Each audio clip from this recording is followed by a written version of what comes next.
So I hope the board is visible to everyone. Yes, ma'am. Yes, ma'am. So we started discussing about inflation. And in the class I told you about how we define inflation, or how we understand when the price rise is inflation. So there are ways from the beginning we should understand, or there are two assumptions basically you should say, that every price rise is not inflation. Every price rise is not inflation.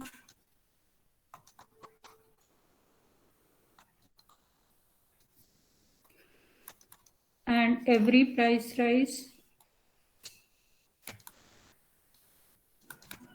is not harmful for the economy.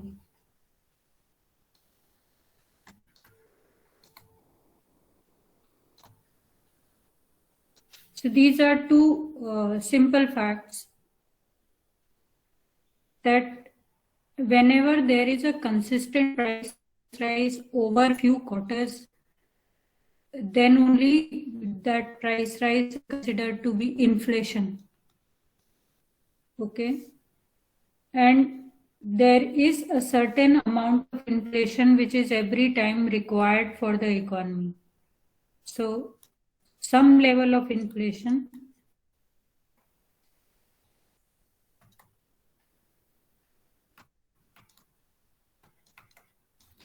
is always required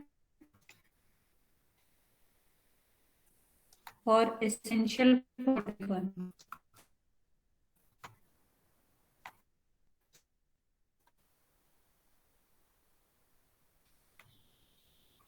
So why it is essential, or why it is necessary for the economy?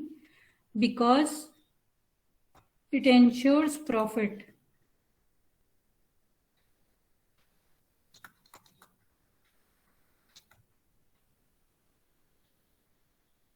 So it ensures profit and it ensures demand also. So a minimum level of profit, say for Indian economy, 2 to 3% of inflation, or at least 4% of inflation, is always considered to be desired. Because 4% of inflation is necessary for maintaining the economic growth, or keeping the aggregate demand growing, and keeping the sectors across the economy increasing. So we are not saying that macroeconomic policy aims for zero inflation or minimum inflation, but inflation is always required for the economy, or inflation is always beneficial for producers, for sellers, for the government, for every participant in the market, whether it is foreign exchange, or whether it is interest rate, whether it is general prices of goods and services. Some level of inflation is all required. And over the time period, there is a tendency in prices to go up. So if we compare the prices of 1950-51 to 2020, 2020-21, obviously there is a price rise. So price always moves in an upward direction.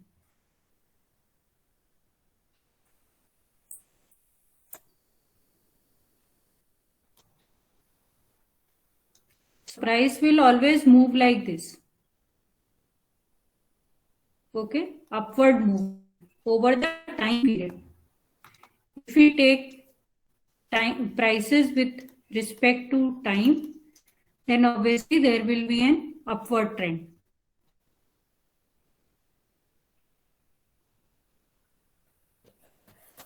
So now when we were talking about inflation, we were trying to understand that different economists talk about different theories of inflation, or different economists talk about different reasons for inflation. Like classical theory, if you will see classical theory says that inflation is always a problem when it is above the full employment level. Inflation below the full employment level, or inflation according to the full employment level, is not a concern for the economy, or is not a problem for the economy. So remember, we are saying that different economies will have their different required levels of inflation. It is not universal that every economy needs 3 to 4% or 2 to 3% of inflation, but depending on the economic situation of every economy, there is a certain level of inflation which is always required, or positive movements in price. Instead of saying it inflation, it can also be said as positive movement of inflation.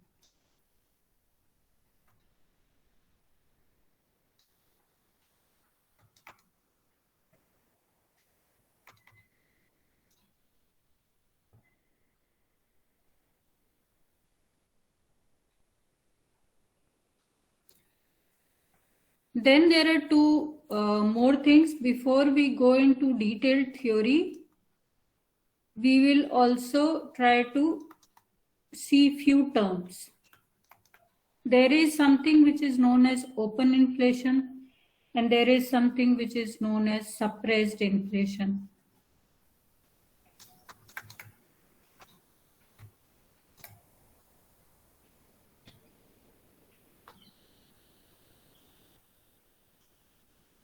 And then you have, so we are never confused with a situation which is deflation or reflation.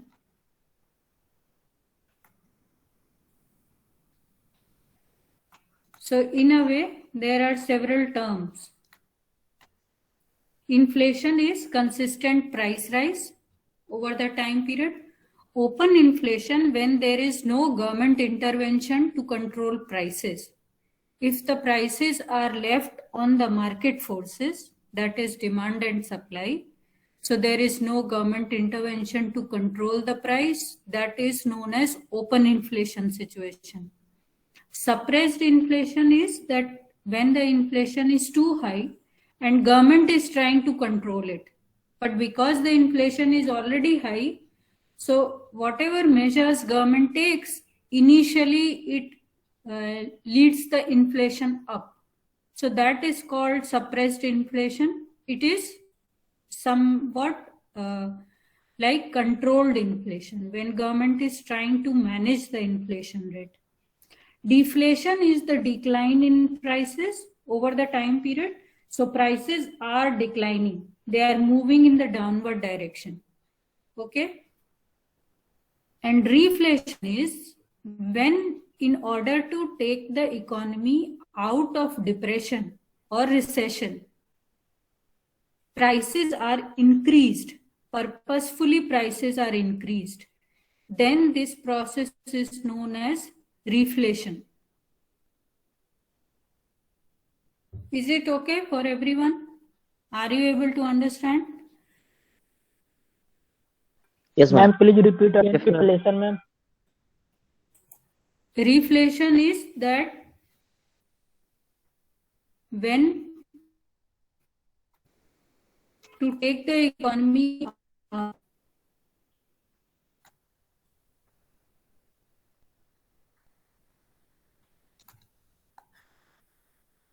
from depression,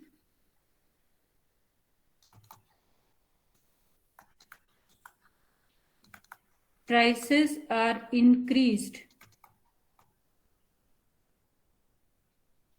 purposefully.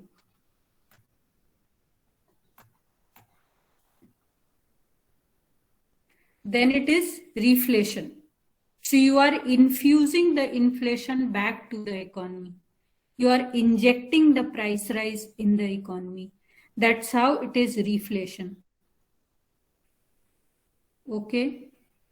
Then there are two more concepts which we can discuss before going to the theories. One is core inflation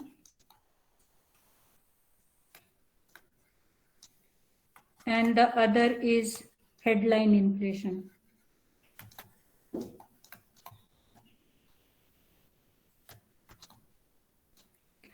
In today's time period or in the recent time period, you will find that inflation is generally analyzed as these two terms, or these are the two important aspects of inflation in the current economic theory, right?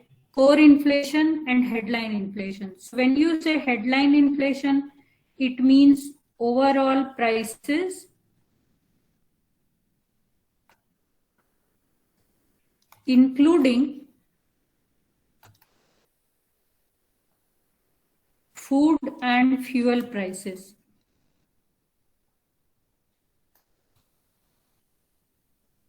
So when you are talking about prices which includes the food and fuel category, that becomes the headline inflation. So this is the overall average inflation rate for the economy.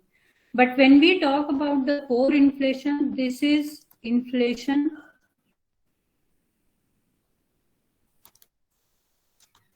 excluding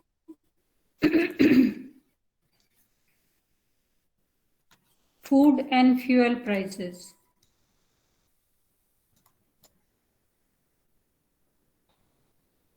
Okay, why we are excluding the food and fuel prices? Because these prices are very volatile.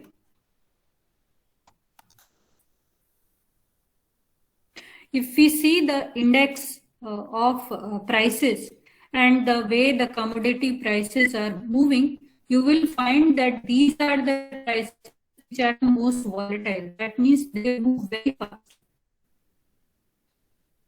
They decline very fast. So they create lot of volatility, they create lot of cyclical movements in the demand and supply of the goods. Okay, so when we talk about core inflation, that becomes the basic inflation for the economy. In that case, inflation is excluding, does not include food and fuel prices. So the rest of the prices, if they are moving. Now, what are the rest of the prices? Non-food articles, basically. So that will be manufactured articles or manufactured products in the economy, services in the economy. So if you exclude the food and fuel prices, then it will be termed as core inflation. If all the prices are included, then it is headline inflation. Generally, RBI, for most of the time when making the monetary policy or deciding anything related to money supply, they will always consider core inflation. Okay. Headline inflation will always be higher than core inflation, or core inflation will have less fluctuation as compared to headline inflation. Is it okay? Yes, ma'am. Yes, ma'am. Yes, ma'am. You can, on your own, you can try to find out. There are many news items which you will get related to core inflation and headline inflation. How in the Indian economy, core inflation is rising slowly than the headline inflation because of this food and fuel prices.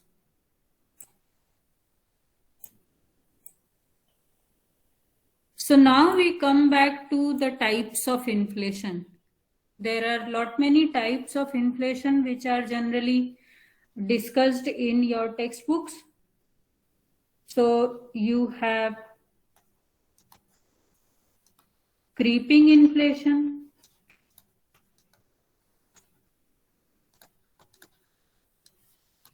running inflation,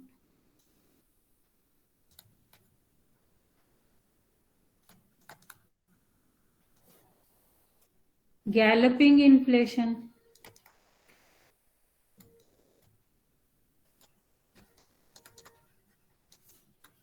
hyperinflation,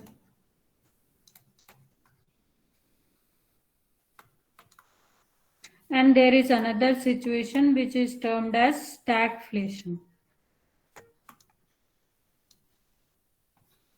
So creeping inflation, when inflation is moving at a very consistent rate and within the limits of 2 to 5%, that becomes creeping inflation. So slow inflation, and this inflation is always positive for the economy. This inflation is always necessary for the economy.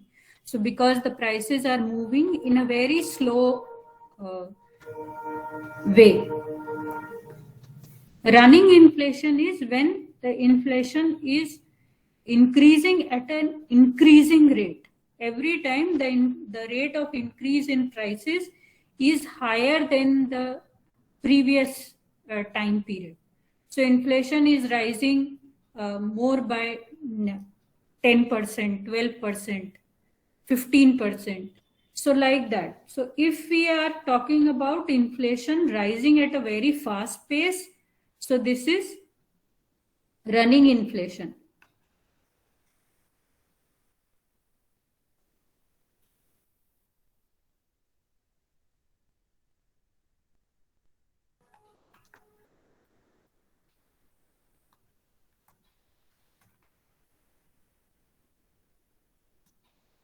Increasing rate.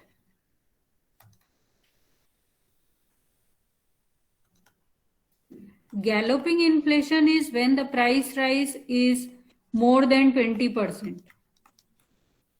So the economy is experiencing an inflation which is in 2 digits, right? More than 20%. So the prices are rising very fast, and this will lead to severe business cycles in the economy. This will lead to shortages of food, decreasing value of money or money depreciating in the economy, imbalances in the balance of payment for the economy. So this inflation is very harmful because the inflation rate is in 2 digits and it is more than 20%. Not only 2 digits, but more than 20%. Hyperinflation is a situation when the inflation is rising more than 50% or 100% or even above more than that. So time to time, several economies have experienced this situation. Sometimes Germany has experienced it, right? Then Venezuela or Zimbabwe or several other countries have experienced this situation where the inflation is rising more than 50 to 100%. Now, stagflation is a very important situation when the inflation is along with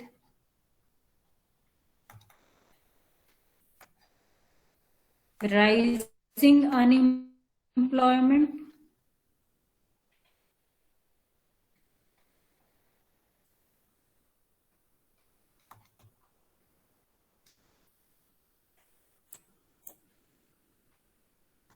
and stagnation in growth.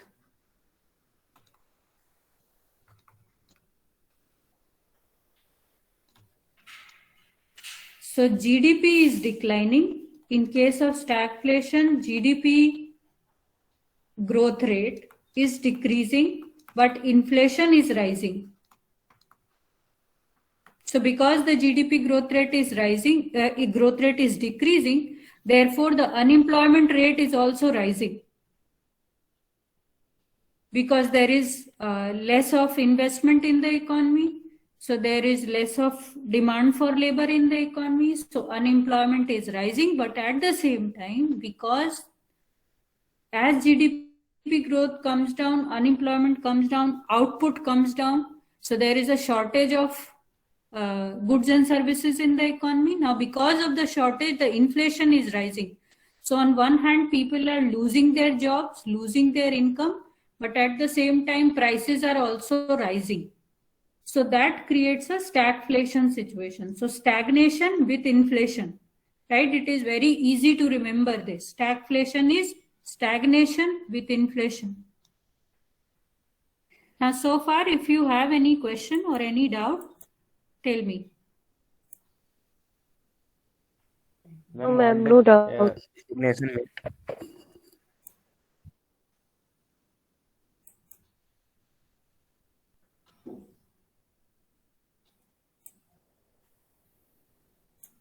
Okay. Hello, ma'am. Yes, tell Ma'am, me. what does stagnation mean? Stagnation is a situation which you have experienced in 2020 April, May, June. These were the quarters when economy was having a downfall in the economic growth. And suppose this situation continues for a longer time period. So stagnation means the growth rate has stagnated, has become constant, it is not increasing, right? GDP is stagnant. It is not going up. So if the GDP is not going up, demand will not increase because demand will also grow at a constant rate. So if demand is not there, there is no need for new production because the demand is growing at a constant rate. So the production will also increase at a constant rate. But in this case, what is happening in stagflation, GDP growth is not only stagnant, but GDP growth is declining. So GDP growth is declining, but the inflation is rising.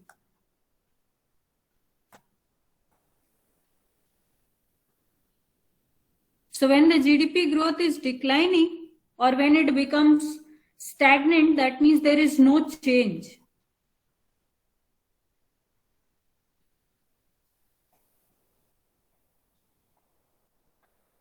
So this will create stagflation.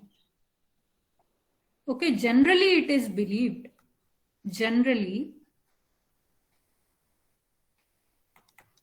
it has been established in theory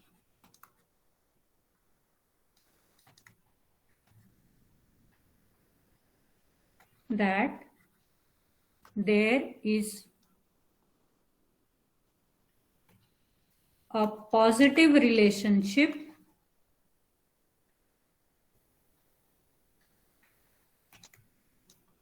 between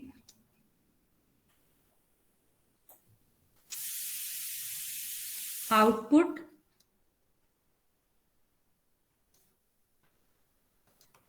and inflation.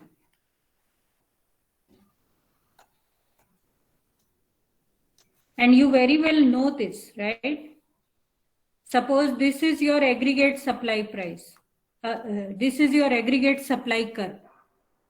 Aggregate demand curve is always downward sloping, but aggregate supply curve is always positively sloped, right? So here, if you take general price level,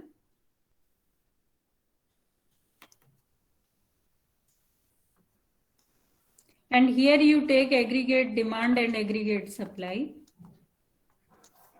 So aggregate supply is what? Aggregate supply is the output in the economy. So if the output increases, prices also generally increases because as the supply increases, the cost of production also increases. So there is a requirement of prices to go up. So therefore, generally there is a positive relationship between output and inflation. But in a time period when these two variables are moving in the opposite direction, then it is considered to be stagflation. Is it okay? Always try to remember these diagrams. This was the aggregate supply curve at the full employment level in the classical system. Okay. Now in the classical system, aggregate supply curve is always vertical. So whenever there is a rise in aggregate demand, prices will go up.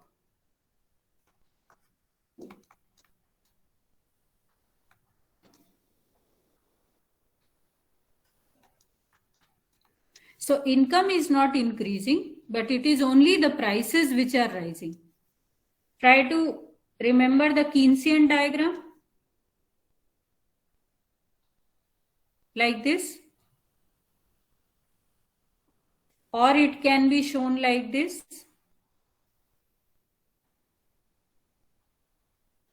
So what it is indicating? If the prices are rigid for a certain time period, and after that price will rise.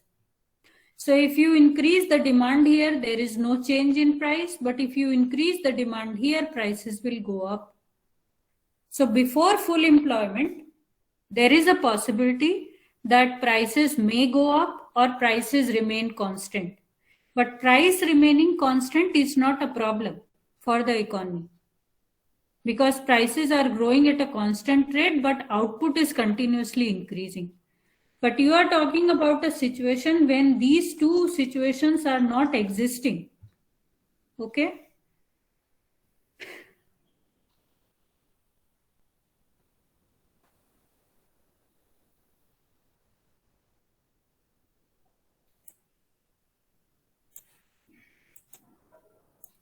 I hope it is clear. Yes, ma'am. Yes, ma'am, it's clear. So now when you will talk about theories, there are two sets of theory which can be clearly identified. The first one is the neoclassical theory of inflation.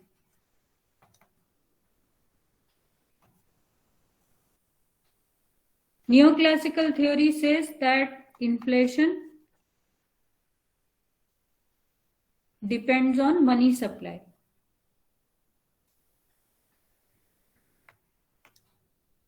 Right?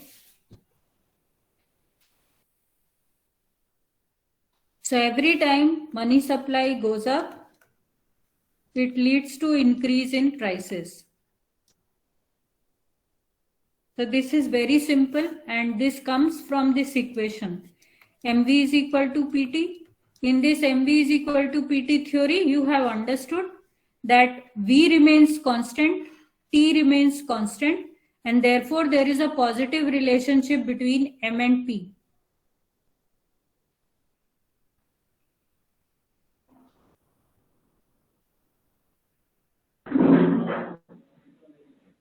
Right? Everyone remembers this. Yes, ma'am. Yes, ma'am.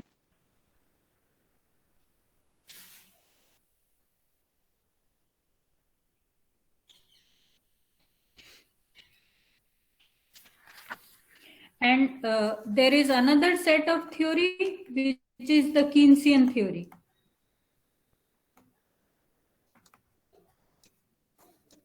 So according to Keynes, it is the aggregate demand.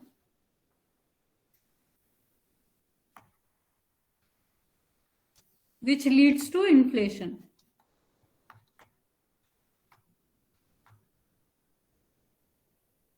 And in the short run, there is no problem of inflation. According to the Keynesian theory, short run, there is no inflation.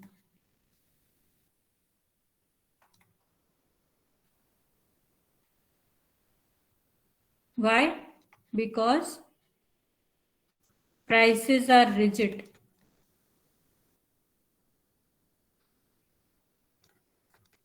They don't change. What changes is only aggregate demand, and it does not create any type of inflation in the economy.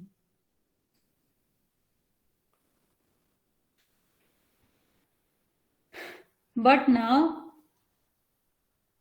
On the basis of this, there are economists who rejects and criticize the neoclassical theory. There are economists who reject and criticize the Keynesian theory. So there are always economists who favors either neoclassical theory or the Keynesian theory. So the debate goes on, right? So therefore, what do? We talk about two types of theory. One is demand pull inflation.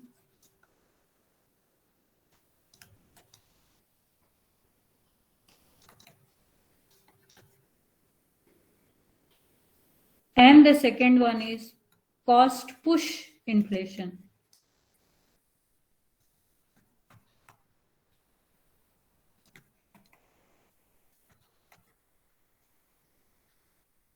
So these are the two broad theories when we talk about inflation.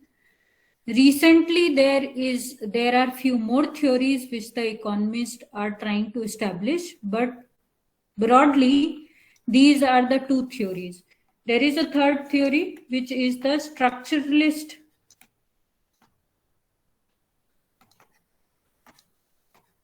theory of inflation. But let us focus first on these two. These two are more important: demand pull inflation, cost push. Remember that this is demand pull, not demand push, and cost push, not cost pull. Okay, so demand pulls up the inflation, cost push ups the inflation. So there is a difference in the mechanism. This is the first theory says that it is the demand which creates inflation. The second theory says it is the supply which creates inflation. So first is the demand theory, the second is the supply theory. Supply theory is known as the cost push inflation theory. So let us understand this. What is this demand theory?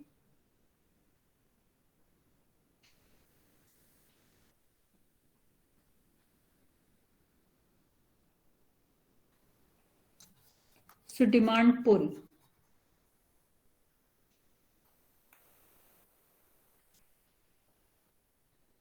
So this is very simple.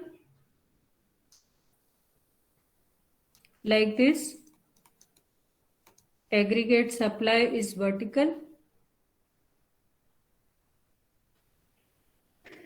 Aggregate demand level 1, level 2, output at the full employment level.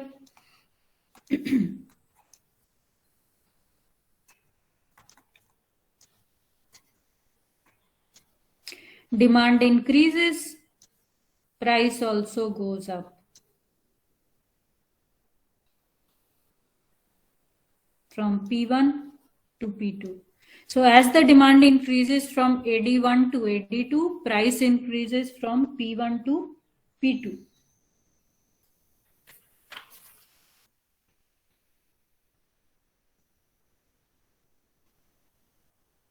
So this demand pull theory says aggregate demand is greater than aggregate supply. Okay. Now there are two ways to understand this. One is the Keynesian approach.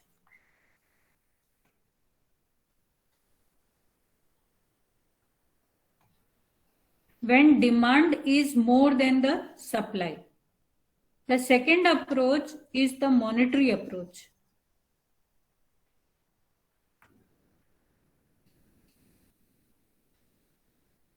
And what it says too much money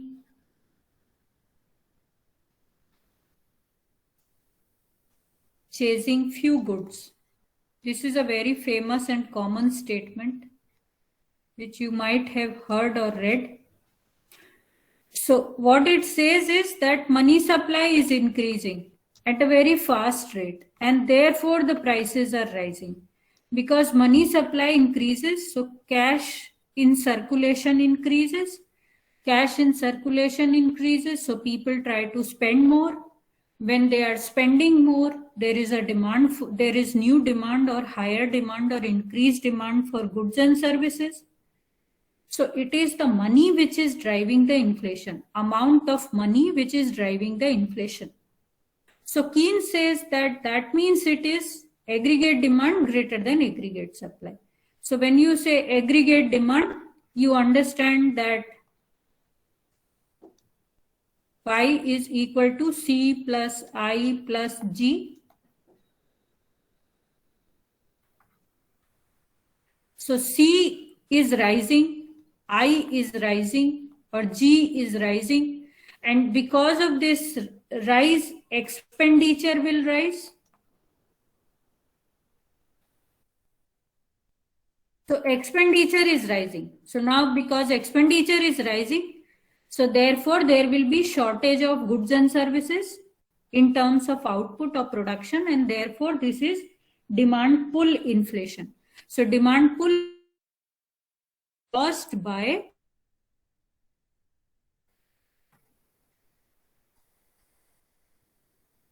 one, government expenditure.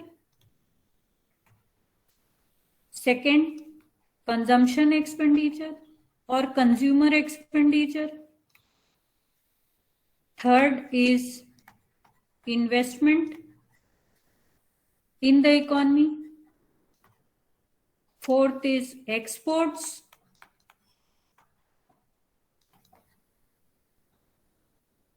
So these are the reasons from the demand side, or the fifth reason will be the money supply. For demand pull inflation. Is it okay? Yes, ma'am. Yes, ma'am. So this is very simple, right? There is no complication here. You can use this diagram also if you want. Make the aggregate supply like this and then show the increased in the level of demand like this. AD1, AD2, AD3, AD4, AD5. But always write price level on the y axis, okay? Don't write prices, but it is the price level. So you can see that prices are continuously rising from P1 to P2 to P3, P4, and then P5.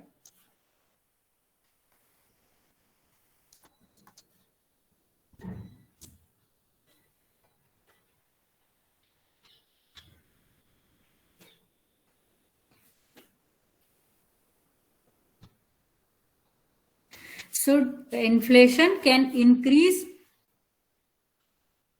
because of any of this increase or a combination of these 5 variables. Suppose at a particular point of time, all these variables are increasing continuously. So this will always create inflation in the economy. And if the demand is rising, even after the full employment level, then the inflation will rise very fast. Up to the full employment level, the increase in prices are slow, but after a certain level, the prices are increasing at a very fast pace.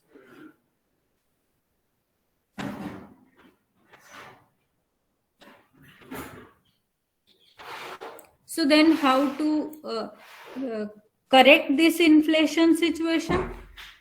You can control this inflation, this type of inflation, by controlling the growth in these variables.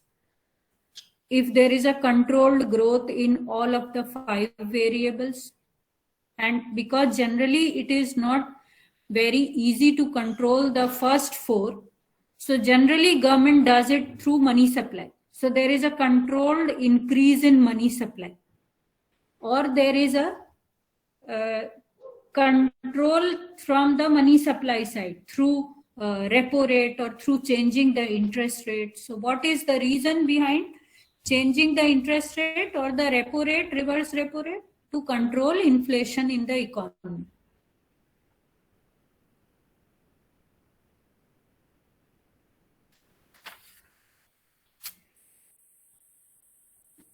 So now you must be thinking that this the only cause where inflation is created, or it looks like that it is a complete theory when we talk about demand side theory or demand pull theory of inflation. But there are certain limitations or shortcomings of this theory. Shortcomings. First is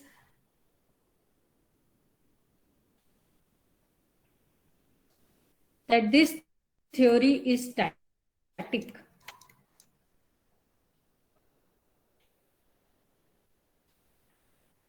It always considers inflation at a point of time, right? It does not consider, or it does not include the change in prices over the time period, but it only talks about at a point of time. So at a point of time, demand is greater than supply, and therefore there is an inflation.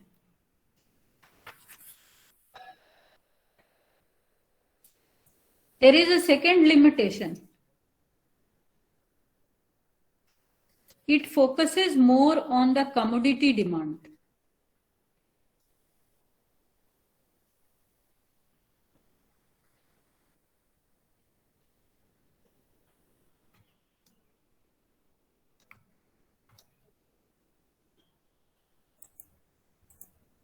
Are you all there? Yes, ma'am. Yes, ma'am. Yes, ma'am. Okay. Yes, ma'am. But it ignores factor market.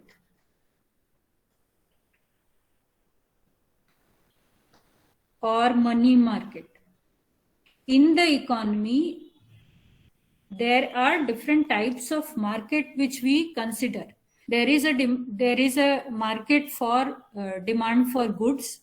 There is a market for demand for services, supply of services. There is a market which is known as factor market. Okay, that is the labor market, or the market for the capital, or the land market. So the factor market is not included in this theory. What will happen if the consumption expenditure is continuously rising? When C is rising, C will increasing C means, when you talk about consumer expenditure, you know that you can distinguish between non-durable goods, durable goods, and services. There are three types of consumer expenditure, right? So it is only talking about this consumer expenditure. But when the consumer expenditure is rising, what is happening in the labor market, or what is happening in the land market? So it is assuming that consumer expenditure is independent from the rest of the economy. Okay. So when consumer demand is rising, consumer demand will rise for not only goods and services, but also for land, but also for various types of services in the economy. So if all these prices are rising, will it be only aggregate demand greater than aggregate supply? Why not this price rise will increase the aggregate supply in the economy itself? Because suppose the demand for houses rises. Demand for houses increases. So if the demand for houses goes up, real estate agents or the builders know that there is an increased demand for houses. So they will construct new houses. They will come up with new colonies.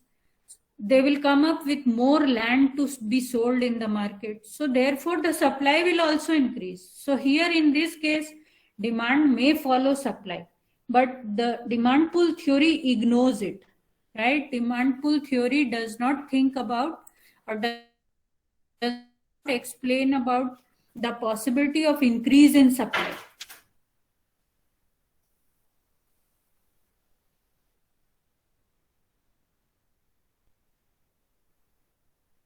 Okay, then the third limitation, which is very important,